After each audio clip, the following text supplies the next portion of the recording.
Sir, please turn the mower off and step aside so we can ask a few questions. We were just trying to avoid a fine.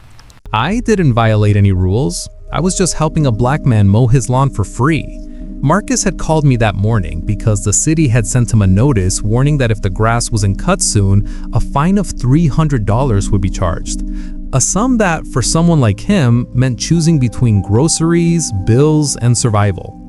He worked nights as a security guard at the local hospital, walking fluorescent hallways where chaos erupted constantly, facing emergencies he had not caused, diffusing situations he had no role in creating, and still showing up with professionalism, dignity, and patience that never seemed to be appreciated. By the time he returned home, the lawn had grown wild and unruly, nearly 10 inches tall in places, bending in the wind like it had a mind of its own, an unruly witness to the exhaustion of a man constantly giving more than he could spare. His house was modest, but cared for in the way a person with pride and little means maintains what they can. The porch was swept, windows intact, paint faded but intact, and the interior, as Marcus explained, was neat and organized despite his long hours and minimal sleep. The lawn, however, had become a symbol of the pressure life kept piling onto him, a measure of responsibility he could not always meet despite his best intentions. Marcus leaned on the railing of his porch, eyes tracing the street with a subtle wariness born from past confrontations with neighbors who had made their distaste for him clear in ways that were never polite. "They call," he said quietly. "Every time I try to do the right thing, they call." I assured him it would be fine, unloaded the mower, and started working. The sound of the engine roaring to life broke the tension of the street in a way that felt almost like defiance. Each passed through the tall grass, creating neat lines that temporarily imposed order on the chaos. Marcus sat on the porch steps, elbows on his knees, watching the blades cut through the weeds, and I could see him absorbing the sight with quiet relief, as though just seeing progress being made in his yard reminded him that someone, somewhere could respect effort even if the world around him would not. Curtains shifted in nearby houses, figures appearing briefly behind windows only to vanish, neighbors pretending busy work like checking mail or sweeping steps. The quiet itself felt like it was holding its breath, the street anticipating an outcome it had decided in advance. I had barely finished the first pass when Marcus stiffened and whispered, "They called." Almost immediately, 2 police cars rolled onto the street, moving slowly as if the officers already knew the details of this encounter. The engines idled, doors opened, and the quiet tension that had been building suddenly snapped into something palpable, thick in the air like smoke. I pushed the mower forward mechanically, each cut through the tall grass a small act of defiance against the unseen pressure, but my hands tightened on the handles with the growing awareness that this was about to escalate.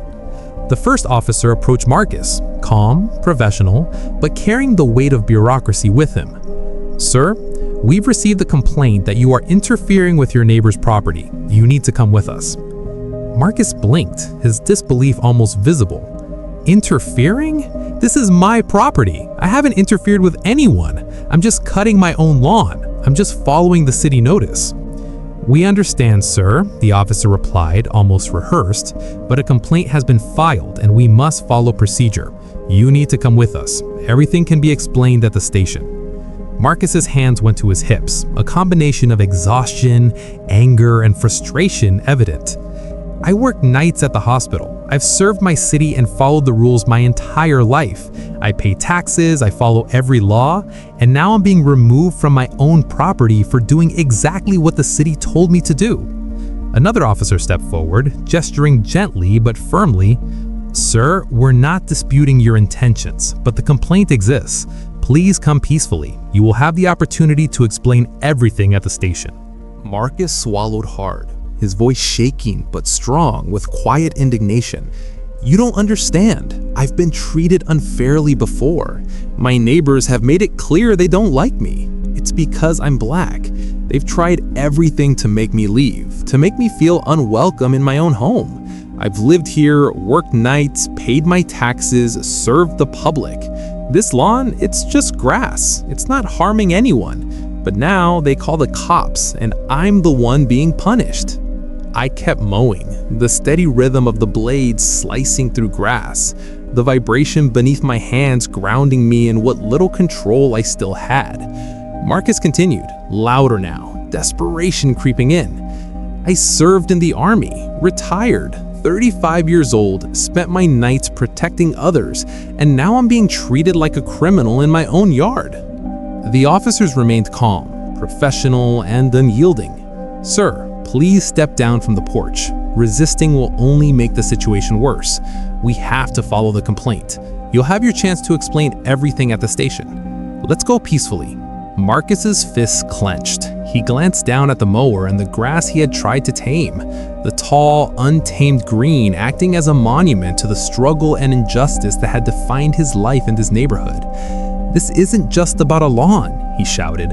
This is about respect. This is about my life, about the hours I've worked, the service I've given, the sacrifices I've made, and it still isn't enough for them. I glanced up from the mower, noticing his shoulders slump slightly under the weight of the moment.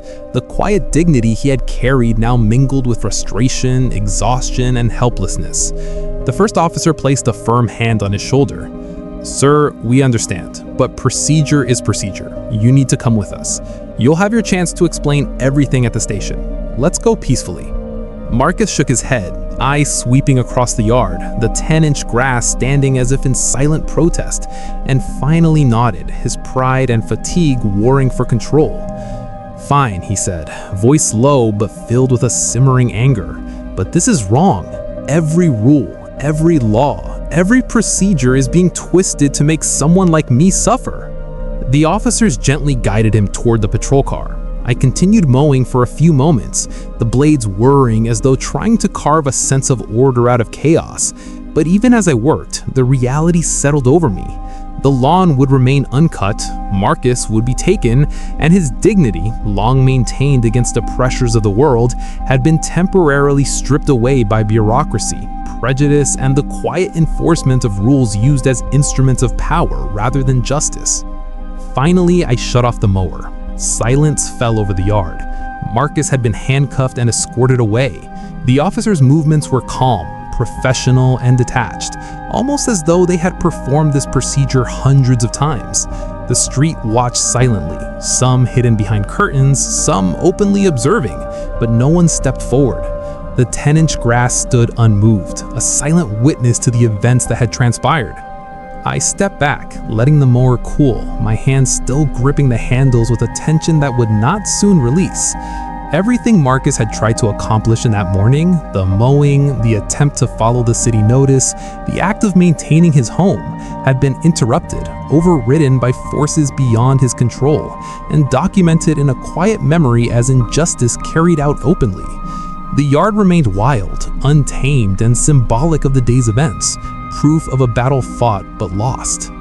As I gathered the equipment, I glanced once more at the house, at the porch where Marcus had sat, at the street where the officers had taken him.